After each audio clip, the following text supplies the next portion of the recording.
物語の続きはホームページからお聞きいただけます。また、テキスト、MP3 ダウンロードも合わせてご利用ください。88thpp.com 88thpp.com Rikki-tikki-tavi. At the hole where he went in Red-Eye called to Wrinkle Skin. Hear what little Red-Eye saith, Nag, come up and dance with death. Eye to eye and head to head, keep the measure, Nag, this shall end when one is dead. At thy pleasure, Nag, turn for turn and twist for twist, run and hide thee, Nag, ha. The hooded death has missed. Woe betide thee, Nag. This is the story of the great war that Rikki-tikki-tavi fought single-handed, through the bathrooms of the big bungalow in Segali cantonment. Darzi, the tailor bird, helped him, and Chuchundra, the muskrat, who never comes out into the middle of the floor, but always creeps round by the wall, gave him advice, but Rikki-tikki did the real fighting. He was a mongoose, rather like a little cat in his fur and his tail, but quite like a weasel in his head and his habits. His eyes and the end of his restless nose were pink. He could scratch himself anywhere he pleased with any leg, front or back, that he chose to use. He could fluff up his tail till it looked like a bottle brush, and his war cry as he scuttled through the long grass was, Rick-tick-ticky-ticky-tchk.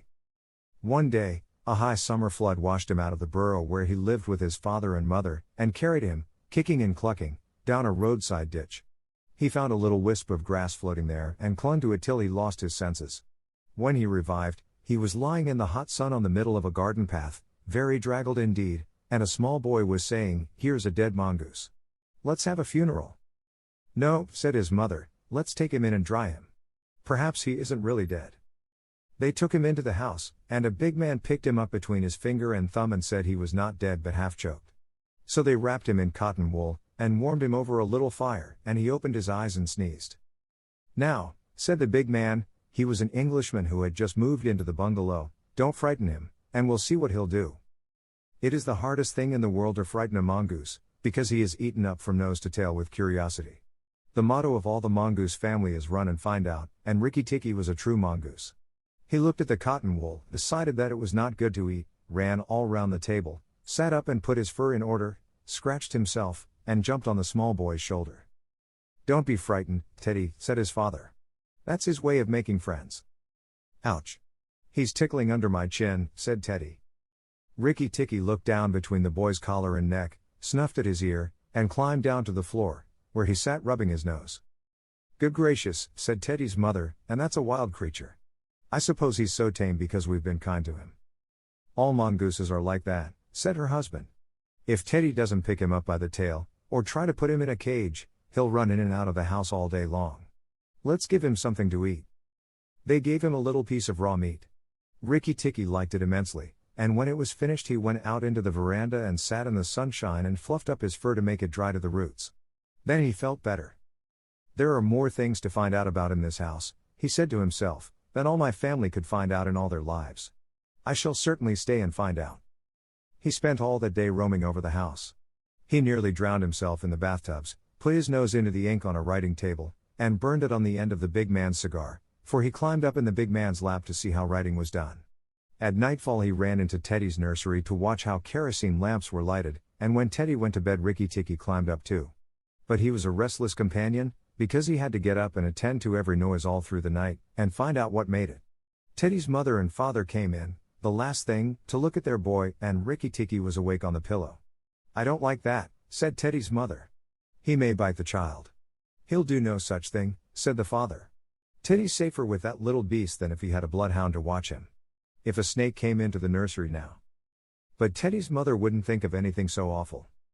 Early in the morning Rikki-tikki came to early breakfast in the veranda riding on Teddy's shoulder, and they gave him banana and some boiled egg. He sat on all their laps one after the other, because every well-brought-up mongoose always hopes to be a house mongoose someday and have rooms to run about in, and Rikki-tikki's mother, she used to live in the general's house at Segali, had carefully told Rikki what to do if ever he came across white men. Then Rikki-tikki went out into the garden to see what was to be seen. It was a large garden, only half cultivated, with bushes, as big as summer houses, of Marshall Neal roses, lime and orange trees, clumps of bamboos, and thickets of high grass. Rikki-tikki licked his lips. "This is a splendid hunting ground," he said, and his tail grew bottle brushy at the thought of it, and he scuttled up and down the garden, snuffing here and there until he heard very sorrowful voices in a thorn bush. It was Darcy, the tailor bird, and his wife. They had made a beautiful nest by pulling 2 big leaves together and stitching them up the edges with fibers, and had filled the hollow with cotton and downy fluff. The nest swayed to and fro, as they sat on the rim and cried. "What is the matter?" asked Rikki Tikki. "We are very miserable," said Darcy. "One of our babies fell out of the nest yesterday and Nag ate him." Said Rikki Tikki, "that is very sad, but I am a stranger here. Who is Nag?" Darcy and his wife only cowered down in the nest without answering, for from the thick grass at the foot of the bush there came a low hiss, a horrid cold sound that made Rikki Tikki jump back 2 clear feet. Then inch by inch out of the grass rose up the head and spread hood of Nag, the big black cobra, and he was 5 feet long from tongue to tail. When he had lifted 1/3 of himself clear of the ground, he stayed balancing to and fro exactly as a dandelion tuft balances in the wind, and he looked at Rikki Tikki with the wicked snake's eyes that never changed their expression, whatever the snake may be thinking of. "Who is Nag?" said he. "I am Nag. The great god Brahm put his mark upon all our people, when the first cobra spread his hood to keep the sun off Brahm as he slept. Look and be afraid." He spread out his hood more than ever, and Rikki Tikki saw the spectacle mark on the back of it that looks exactly like the eye part of a hook and eye fastening. He was afraid for the minute, but it is impossible for a mongoose to stay frightened for any length of time, and though Rikki Tikki had never met a live cobra before, his mother had fed him on dead ones, and he knew that all a grown mongoose's business in life was to fight and eat snakes. Nag knew that too, and, at the bottom of his cold heart, he was afraid. "Well," said Rikki Tikki, and his tail began to fluff up again, "marks or no marks, do you think it is right for you to eat fledglings out of a nest?" Nag was thinking to himself, and watching the least little movement in the grass behind Rikki Tikki. He knew that mongooses in the garden meant death sooner or later for him and his family, but he wanted to get Rikki Tikki off his guard. So he dropped his head a little, and put it on one side. "Let us talk," he said. "You eat eggs. Why should not I eat birds?" "Behind you. Look behind you," sang Darcy. Rikki Tikki knew better than to waste time in staring. He jumped up in the air as high as he could go, and just under him whizzed by the head of Nagaina, Nag's wicked wife. She had crept up behind him as he was talking, to make an end of him. He heard her savage hiss as the stroke missed. He came down almost across her back, and if he had been an old mongoose he would have known that then was the time to break her back with one bite, but he was afraid of the terrible lashing return stroke of the cobra. He bit, indeed, but did not bite long enough, and he jumped clear of the whisking tail, leaving Nagaina torn and angry. "Wicked, wicked Darcy," said Nag, lashing up as high as he could reach toward the nest in the thorn bush. But Darcy had built it out of reach of snakes, and it only swayed to and fro. Rikki Tikki felt his eyes growing red and hot. When a mongoose's eyes grow red, he is angry, and he sat back on his tail and hind legs like a little kangaroo, and looked all round him and chattered with rage. But Nag and Nagaina had disappeared into the grass. When a snake misses its stroke, it never says anything or gives any sign of what it means to do next. Rikki Tikki did not care to follow them, for he did not feel sure that he could manage 2 snakes at once. So he trotted off to the gravel path near the house, and sat down to think. It was a serious matter for him. If you read the old books of natural history, you will find they say that when the mongoose fights the snake and happens to get bitten, he runs off and eats some herb that cures him. That is not true. The victory is only a matter of quickness of eye and quickness of foot. Snakes blow against mongooses jump, and as no eye can follow the motion of a snake's head when it strikes, this makes things much more wonderful than any magic herb. Rikki Tikki knew he was a young mongoose, and it made him all the more pleased to think that he had managed to escape a blow from behind. It gave him confidence in himself, and when Teddy came running down the path, Rikki Tikki was ready to be petted. But just as Teddy was stooping, something wriggled a little in the dust, and a tiny voice said, "Be careful. I am Death." It was Karate, the dusty brown snakeling that lies for choice on the dusty earth, and his bite is as dangerous as the cobra's. But he is so small that nobody thinks of him, and so he does the more harm to people. Rikki Tikki's eyes grew red again, and he danced up to Karate with the peculiar rocking, swaying motion that he had inherited from his family. It looks very funny, but it is so perfectly balanced a gait that you can fly off from it at any angle you please, and in dealing with snakes this is an advantage. If Rikki Tikki had only known, he was doing a much more dangerous thing than fighting Nag, for Karate is so small and can turn so quickly, that unless Rikki bit him close to the back of the head, he would get the return stroke in his eye or his lip. But Rikki did not know. His eyes were all red, and he rocked back and forth, looking for a good place to hold. Karate struck out. Ricky jumped sideways and tried to run in, but the wicked little dusty gray head lashed within a fraction of his shoulder, and he had to jump over the body, and the head followed his heels close. Teddy shouted to the house, "Oh, look here. Our mongoose is killing a snake." And Ricky Tikki heard a scream from Teddy's mother. His father ran out with a stick, but by the time he came up, Karate had lunged out once too far, and Ricky Tikki had sprung, jumped on the snake's back, dropped his head far between his forelegs, bitten as high up the back as he could get hold, and rolled away. That bite paralyzed Karate, and Ricky Tikki was just going to eat him up from the tail, after the custom of his family at dinner, when he remembered that a full meal makes a slow mongoose, and if he wanted all his strength and quickness ready, he must keep himself thin. He went away for a dust bath under the castor oil bushes, while Teddy's father beat the dead Karate. What is the use of that? Thought Ricky Tikki. I have settled it all, and then Teddy's mother picked him up from the dust and hugged him, crying that he had saved Teddy from death, and Teddy's father said that he was a providence, and Teddy looked on with big scared eyes. Ricky Tikki was rather amused at all the fuss, which, of course, he did not understand. Teddy's mother might just as well have petted Teddy for playing in the dust. Ricky was thoroughly enjoying himself. That night at dinner, walking to and fro among the wine glasses on the table, he might have stuffed himself 3 times over with nice things. But he remembered Nag and Nagaina, and though it was very pleasant to be patted and petted by Teddy's mother, and to sit on Teddy's shoulder, his eyes would get red from time to time, and he would go off into his long war cry of Rick tick ticky ticky tcha. Teddy carried him off to bed, and insisted on Ricky Tikki sleeping under his chin. Ricky Tikki was too well bred to bite or scratch, but as soon as Teddy was asleep he went off for his nightly walk round the house, and in the dark he ran up against Chuchundra, the muskrat, creeping around by the wall. Chuchundra is a broken-hearted little beast. He whimpers and cheeps all the night, trying to make up his mind to run into the middle of the room. But he never gets there. "Don't kill me," said Chuchundra, almost weeping. "Ricky Tikki, don't kill me." "Do you think a snake killer kills muskrats?" said Ricky Tikki scornfully. "Those who kill snakes get killed by snakes," said Chuchundra, more sorrowfully than ever. "And how am I to be sure that Nag won't mistake me for you some dark night?" "There's not the least danger," said Ricky Tikki. "But Nag is in the garden, and I know you don't go there." "My cousin Chua, the rat, told me," said Chuchundra, and then he stopped. "Told you what?" "HSH. Nag is everywhere, Ricky Tikki. You should have talked to Chua in the garden." "I didn't, so you must tell me. Quick, Chuchundra, or I'll bite you."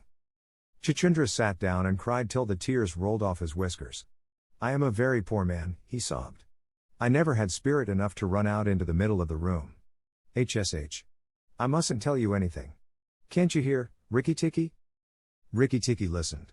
The house was as still, but he thought he could just catch the faintest scratch in the world, a noise as faint as that of a wasp walking on a window pane, the dry scratch of a snake's scales on brickwork. "That's Nag or Nagaina," he said to himself, "and he is crawling into the bathroom sluice. You're right, Chuchundra, I should have talked to Chua." He stole off to Teddy's bathroom, but there was nothing there, and then to Teddy's mother's bathroom. At the bottom of the smooth plaster wall there was a brick pulled out to make a sluice for the bathwater, and as Ricky Tikki stole in by the masonry curb where the bath is put, he heard Nag and Nagaina whispering together outside in the moonlight. "When the house is emptied of people," said Nagaina to her husband, "he will have to go away, and then the garden will be our own again. Go in quietly, and remember that the big man who killed Karate is the first one to bite. Then come out and tell me, and we will hunt for Ricky Tikki together." "But are you sure that there is anything to be gained by killing the people?" said Nag. "Everything. When there were no people in the bungalow, did we have any mongoose in the garden? So long as the bungalow is empty, we are king and queen of the garden, and remember that as soon as our eggs in the melon bed hatch, as they may tomorrow, our children will need room and quiet." "I had not thought of that," said Nag. "I will go, but there is no need that we should hunt for Ricky Tikki afterward.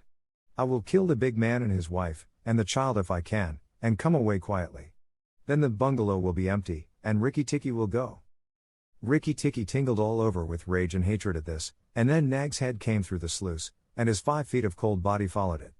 Angry as he was, Ricky Tikki was very frightened as he saw the size of the big cobra. Nag coiled himself up, raised his head, and looked into the bathroom in the dark, and Ricky could see his eyes glitter.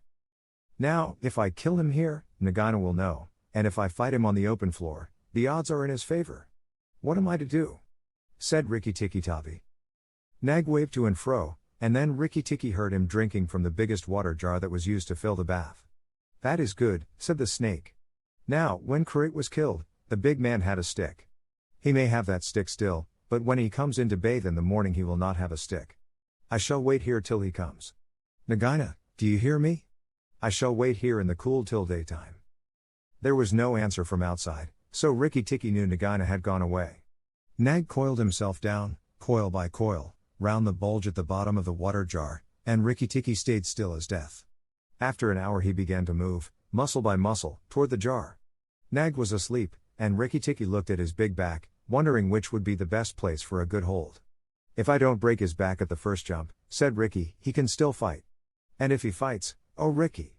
He looked at the thickness of the neck below the hood, but that was too much for him, and a bite near the tail would only make Nag savage. It must be the head, he said at last, the head above the hood. And, when I am once there, I must not let go. Then he jumped. The head was lying a little clear of the water jar, under the curve of it, and, as his teeth met, Rikki braced his back against the bulge of the red earthenware to hold down the head.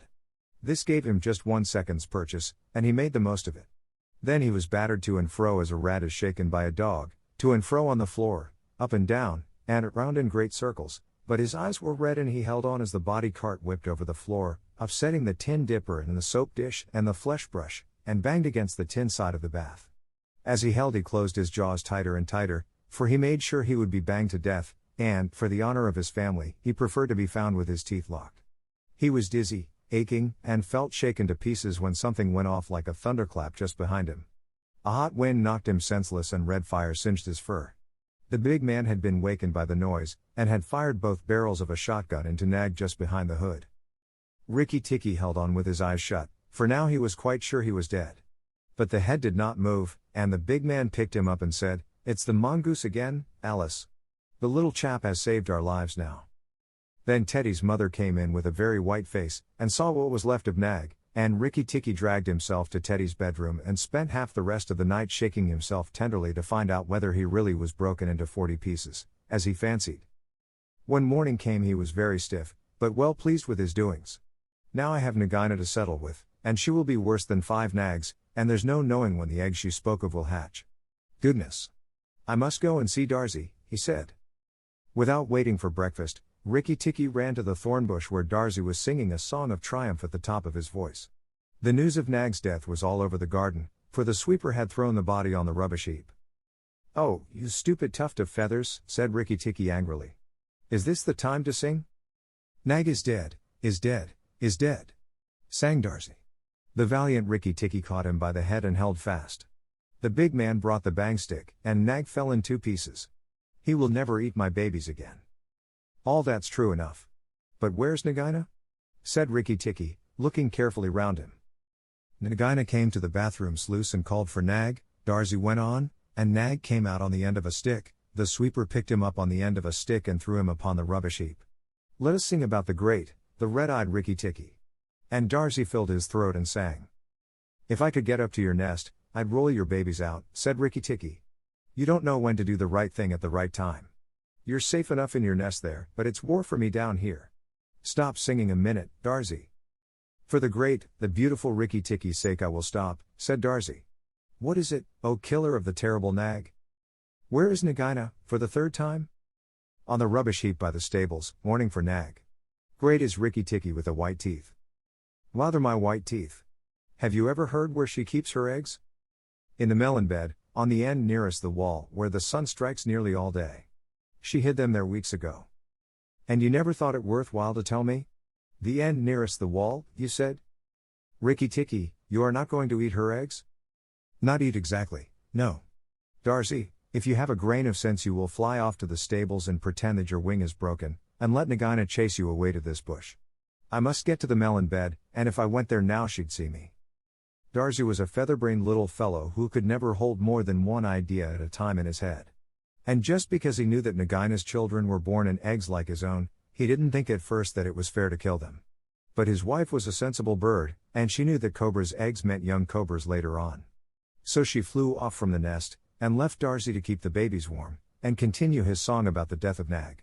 Darsy was very like a man in some ways. She fluttered in front of Nagaina by the rubbish heap and cried out, "Oh, my wing is broken. The boy in the house threw a stone at me and broke it. Then she fluttered more desperately than ever. Nagaina lifted up her head and hissed, "You warned Rikki Tikki when I would have killed him. Indeed and truly, you've chosen a bad place to be lame in." And she moved toward Darzy's wife, slipping along over the dust. "The boy broke it with a stone," shrieked Darzy's wife. "Well, it may be some consolation to you when you're dead to know that I shall settle accounts with the boy. My husband lies on the rubbish heap this morning, but before night the boy in the house will lie very still. What is the use of running away? I am sure to catch you. Little fool, look at me." Darzy's wife knew better than to do that, for a bird who looks at a snake's eyes gets so frightened that she cannot move. Darzy's wife fluttered on, piping sorrowfully and never leaving the ground, and Nagaina quickened her pace. Rikki Tikki heard them going up the path from the stables, and he raced for the end of the melon patch near the wall. There, in the warm litter above the melons, very cunningly hidden, he found 25 eggs, about the size of a bantam's eggs, but with whitish skin instead of shell. "I was not a day too soon," he said, for he could see the baby cobras curled up inside the skin, and he knew that the minute they were hatched they could each kill a man or a mongoose. He bit off the tops of the eggs as fast as he could, taking care to crush the young cobras, and turned over the litter from time to see whether he had missed any. At last there were only 3 eggs left, and Rikki Tikki began to chuckle to himself, when he heard Darzy's wife screaming. "Rikki Tikki, I led Nagaina toward the house, and she has gone into the veranda, and, oh, come quickly, she means killing." Rikki Tikki smashed 2 eggs, and tumbled backward down the melon bed with the 3rd egg in his mouth, and scuttled to the veranda as hard as he could put foot to the ground. Teddy and his mother and father were there at early breakfast, but Rikki Tikki saw that they were not eating anything. They sat stone still, and their faces were white. Nagaina was coiled up on the matting by Teddy's chair, within easy striking distance of Teddy's bare leg, and she was swaying to and fro, singing a song of triumph. "Son of the big man that killed Nag," she hissed, "stay still. I am not ready yet. Wait a little. Keep very still, all you 3. If you move I strike, and if you do not move I strike. Oh, foolish people, who killed my Nag?" Teddy's eyes were fixed on his father, and all his father could do was to whisper, "Sit still, Teddy. You mustn't move. Teddy, keep still." Then Rikki Tikki came up and cried, "Turn round, Nagaina. Turn and fight." "All in good time," said she, without moving her eyes. "I will settle my account with you presently. Look at your friends, Rikki Tikki. They are still and white. They are afraid. They dare not move, and if you come a step nearer I strike." "Look at your eggs," said Rikki Tikki, in the melon bed near the wall. "Go and look, Nagaina." The big snake turned half around, and saw the egg on the veranda. "Give it to me," she said. Rikki Tikki put his paws one on each side of the egg, and his eyes were blood red. What price for a snake's egg? For a young cobra? For a young king cobra? For the very last of the brood? The ants are eating all the others down by the melon bed. Nagaina spun clear round, forgetting everything for the sake of the one egg. Rikki Tikki saw Teddy's father shoot out a big hand, catch Teddy by the shoulder, and drag him across the little table with the teacups, safe and out of reach of Nagaina. "Tricked. Tricked. Tricked. Rick TCK," chuckled Rikki Tikki.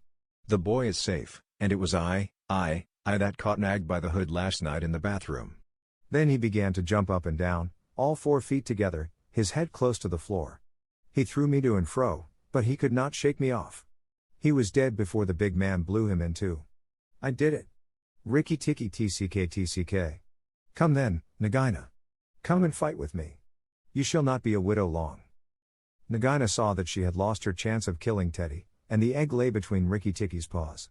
"Give me the egg, Rikki Tikki. Give me the last of my eggs, and I will go away and never come back," she said, lowering her hood. "Yes, you will go away, and you will never come back. For you will go to the rubbish heap with Nag. Fight, widow. The big man has gone for his gun. Fight."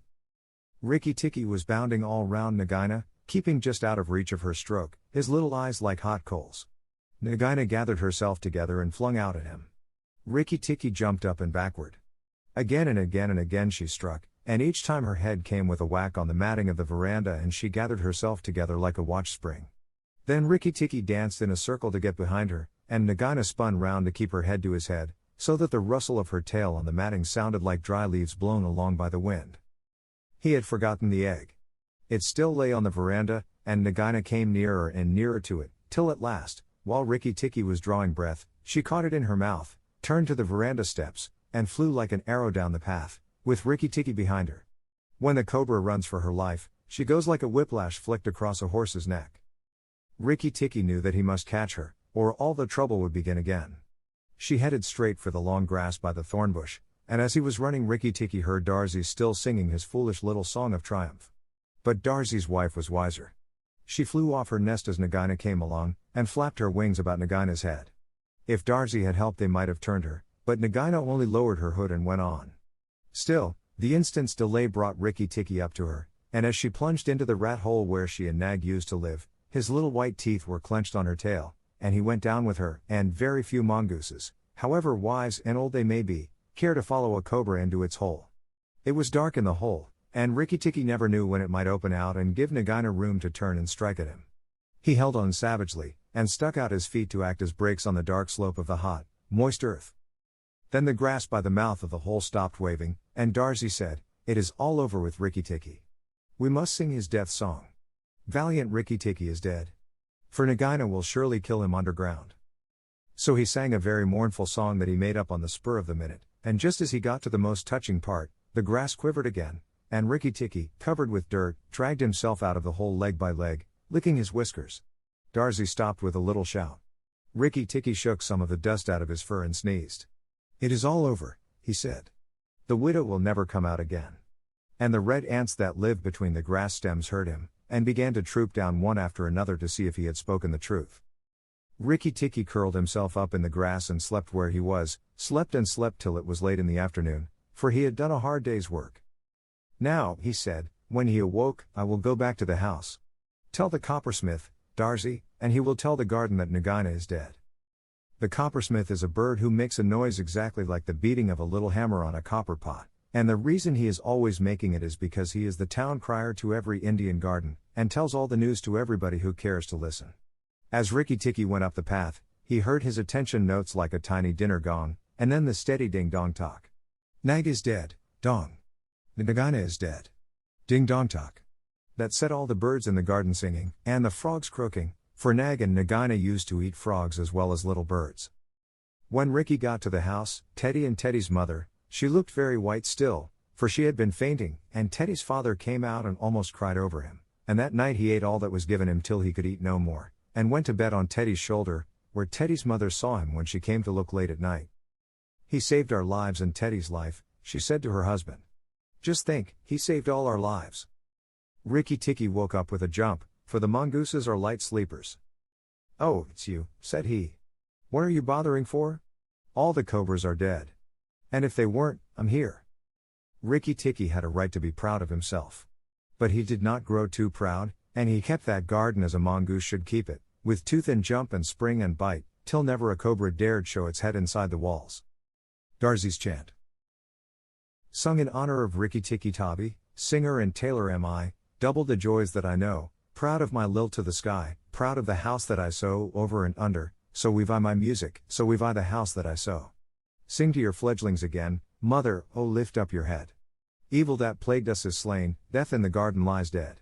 Terror that hid in the roses is impotent, flung on the dunghill and dead. Who has delivered us, who? Tell me his nest and his name. Rikki, the valiant, the true, Tikki, with eyeballs of flame, Rik Tikki Tikki, the ivory-fanged, the hunter with eyeballs of flame.